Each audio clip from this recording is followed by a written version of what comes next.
I know why you haven't achieved your goals yet. Everything starts with the belief. It's the story or the narrative you keep telling yourself. And if you believe or say that you can't do something, whatever it is, losing weight, getting consistent in workouts, change your life, work, whatever, if you say you can't, you are right.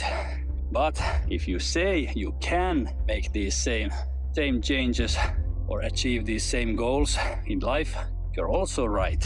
But the thing is, you and only you can decide which story to listen or tell yourself. You can choose what you actually believe in. And in case if you want to believe, but you just can't believe in something, then I have this really simple step-by-step guide how to start believing. First, you have to change your mindset.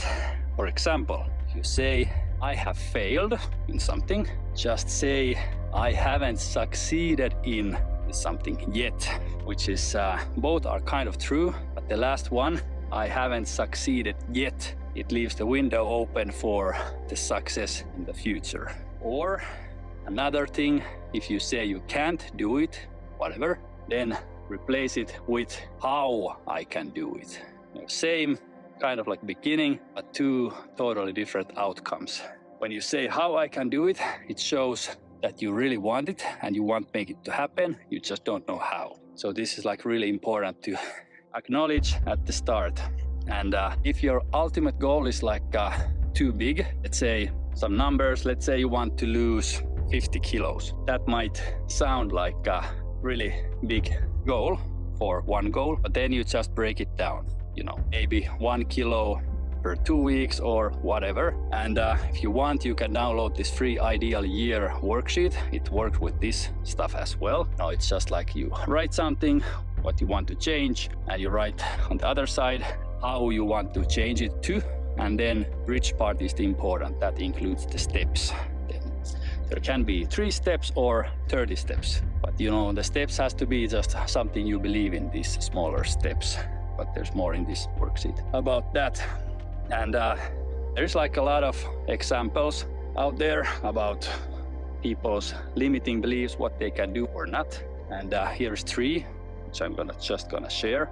And write in the comments what's your biggest struggle at the moment in this live or in the recording coming later. And I will break it down in one of the future videos, and hopefully I can help you out with the problem you are having currently. The first example, losing weight. I know many people struggle with this, and I have struggled as well, but at the moment, but in the past, like actually quite a lot.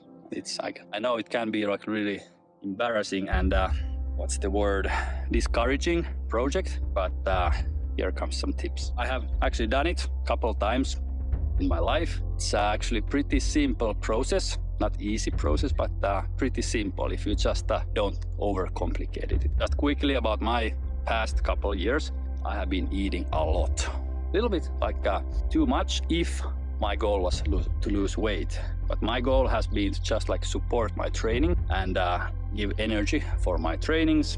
And someday when I start to lose some weight, then I start paying attention to these following details I'm gonna share you just in a sec. But for now, I'm not that fit now as I'm going to be one day. For now, I'm pretty happy how things are. There's a mix of my tools from my past, how I have managed to lose the weight, and some of these next ones I'm gonna use in the future as well. So they're all like mixed in this one bowl. But that's one thing to mention, that I didn't ever had to give up anything. I have just adjusted the balance. That's really the key. Okay, if you just like eat only processed food, then you need to give it up, mostly. But if you just like eat too much or other things on this list, you can adjust them without giving up totally. So the first ones are from my past. We used to have these cheat days starting from Friday, ending Sunday, and you can imagine what that made.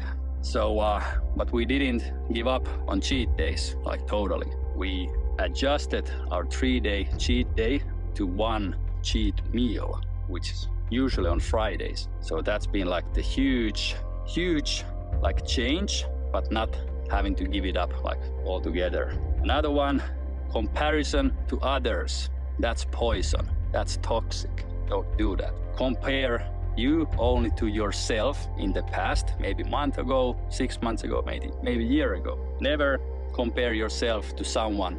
For example, in social media, there are people who do like really crazy things to lose weight and fat like fast, but that's not like sustainable. I don't know if you have heard, but I have heard like countless stories when someone has rapidly lost a lot of weight, but then it came back with benefits. And that's not a pretty thing to watch.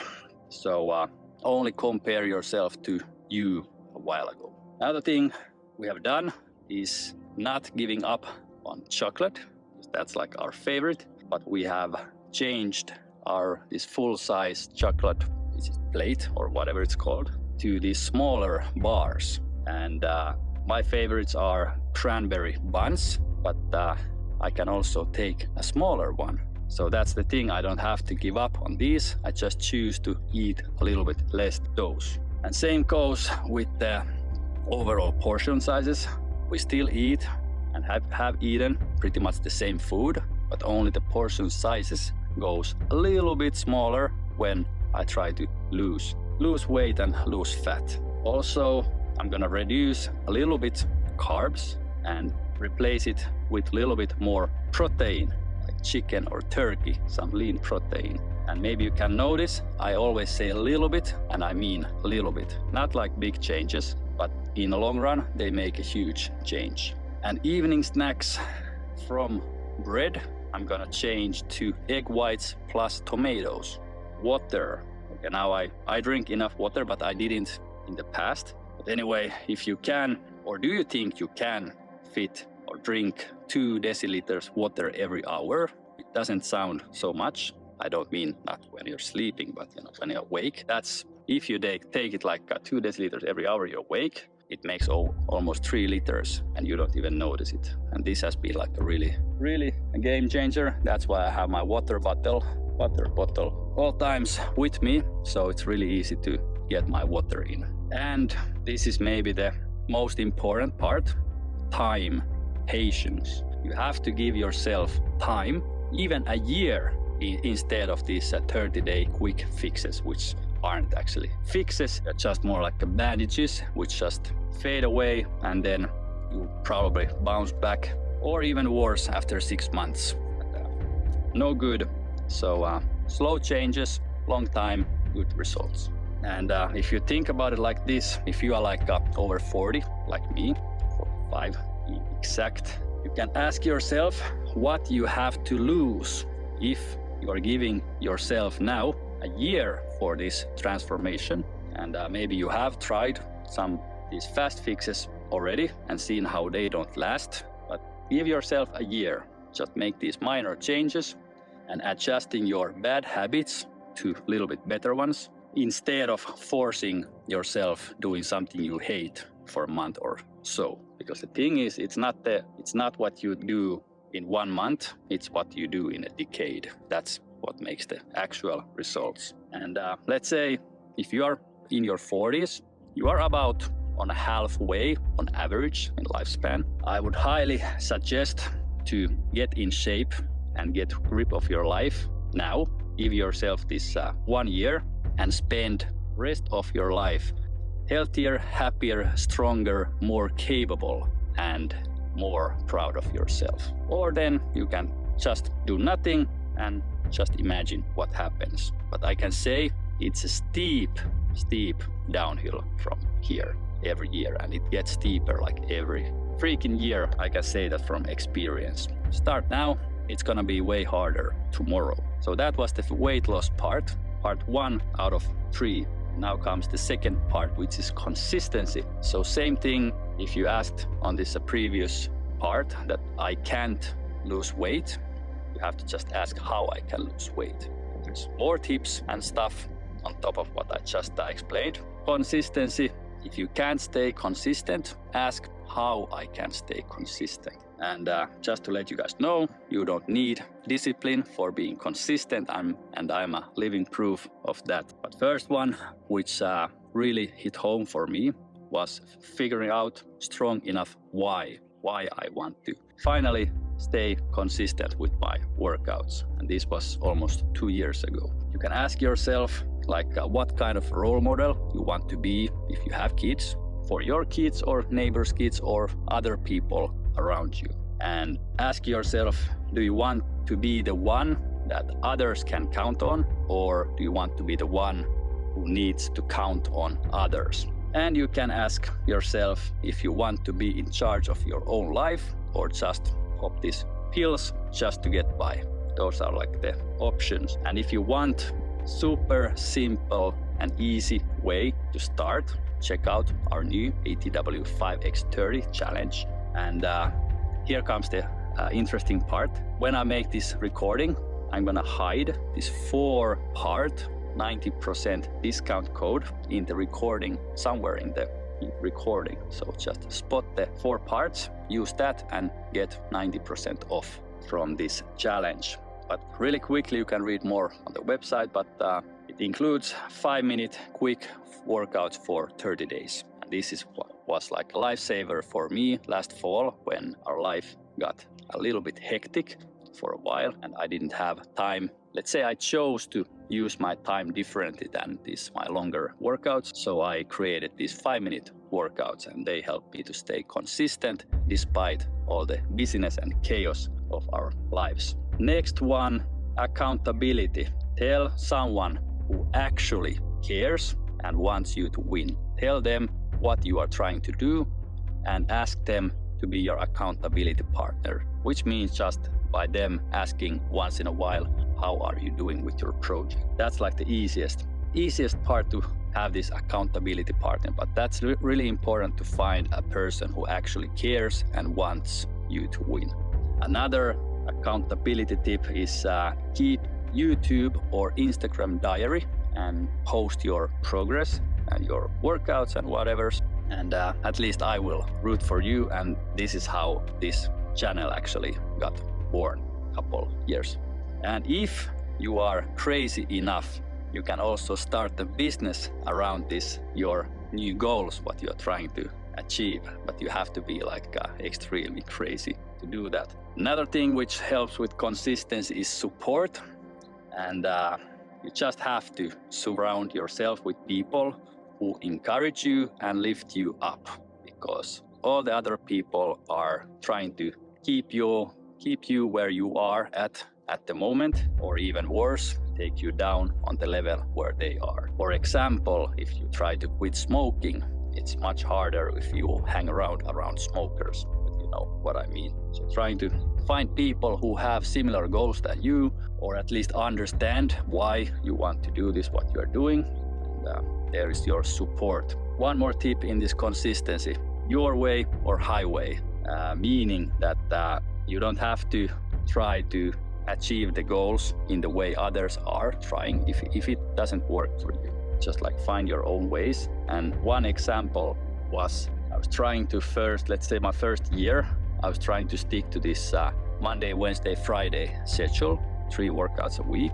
But our life has always been really flexible and eventful. So it was actually really hard to keep in that pattern. And I felt like a failure many times if I had to push my Wednesday workout to Thursday. And I felt like I failed. Or my Friday workout to Sunday. I still got these 3 workouts, but I wasn't happy because I was trying to achieve this Monday, Wednesday, Friday schedule, which is stupid. In the long run, I had these 3 workouts a week, and it means nothing which days you are doing it, as long as you do them. So I changed my daily goals to weekly goals, and since then I've been actually pretty happy because I do my workouts whenever, but I just aim to have these 3 longer sessions a week. And another thing is do what you like, even it wouldn't be the optimal or the best or offer the maximum results, because every exercise is optimal compared to no exercise. So do whatever. If you want to jump rope, and if you like to kayak, then do this kayaking thingy, whatever, because even they might not be like optimal, like for some people's opinions, they are optimal for you if the alternative is doing nothing, you know. And this is like maybe the biggest lesson for me, which I've realized during these past years, that if you feel you are not like a disciplined person, don't listen disciplined person's advices, because they have like this whole different way to think, and they're, like I said in one of the previous lives, that their brains are just wired differently than ours, who don't have this discipline stuff. So it's I actually came up with this funny example. It's like asking a stockbroker, you know, these people who do this stock marketing, which I understand nothing. It's like asking a stockbroker how to raise potatoes. It's the same thing if a non-disciplined person asks advices from a disciplined person. Maybe not that drastic, but you get the difference. And if you want to know how to raise potatoes, you ask a farmer, not a stockbroker, you know. All right, then we come to this final third part. If you hate your job or life and you believe you can't do anything about them, then you just have to ask how I can do something about them. And by the way, we didn't enjoy our jobs and living situation in the past, and then we just figured out how we make the change. And then after a few years struggle, we finally achieved what we were looking for. So it's possible. Just have to want it enough. And there's a lot of other things involved as well, but no time for that. All of those, they are coming in this upcoming Everyday Warrior program. We're going to share everything in these body, mind, life aspects, what we have learned and how we have changed pretty much our whole lives today. Much better. But anyway, if you feel that you hate your job or life like every day or every week, and if you don't wake up excited in the mornings, just saying that life is way too valuable to waste in work you hate or life you hate. So there's like a couple of options. One option, if you just like hate your job. One option is just fucking quit and figure it out. It was kind of like our choice a couple of years back. Also, you can start a side business as this entrepreneur, and as you can start a side business about whatever you're actually passionate about, what you actually like to do, and then maybe you do like 20% of that now and 80% your job, and just change the balance, the ratio over time. But I'm just gonna say that this entrepreneurship is not for everyone, and it's not like a solution to every work problem. If you don't want to like overall work, then this is not for you. This is a lot of work, but it doesn't actually even feel like work when you do something what you're really passionate about. For example, what I'm doing at the moment here and on our other stuff and clients. And but yeah, whatever you do is do something. Don't stay stuck. And even if you don't have this perfect plan, then pick a bad plan and just start doing and figure it out and polish it later. But I have this one pal from the past who has spoken about this one business idea he had like forever. And yeah, he just keeps talking about it. He does nothing about it and stays at his job. But yeah, don't be that person, or you are gonna regret it latest when you are older. But yeah, before just fucking quitting the work, you can ask yourself, is the job or the people at the work that you hate? Maybe it's not the job itself, maybe it's just the people you don't resonate with. Or is the position you are in, is that the thing you hate? Maybe you can ask, like, change the position in the company if you like the company but you hate the position. Or if it's what you hate, is it that you don't want to be told what to do? This might be a tricky if you're just like this kind of like a normal employee, you know, this worker. It might be hard to change that, but that's what entrepreneurship at least solves that problem. And or you hate that you are not paid enough, then you can ask a raise. Sometimes I've heard people are offered these raises not by asking. But also I've heard when you ask, it might be given. But before you ask, just let them know your true value and what you can offer to this company. Not just asking for more money and giving nothing like in return, but if you can give in return, promise like more value, more effort, then you might as well get the raise. And you are capable so much more than you give credit for. So this was today's session, and I hope you got some ideas for your own life, and let me know if we can help you even more. Yeah, that was today's 23 reps, tomorrow 24. And see you then. Have an awesome day, night, whatever. See you tomorrow. Bye.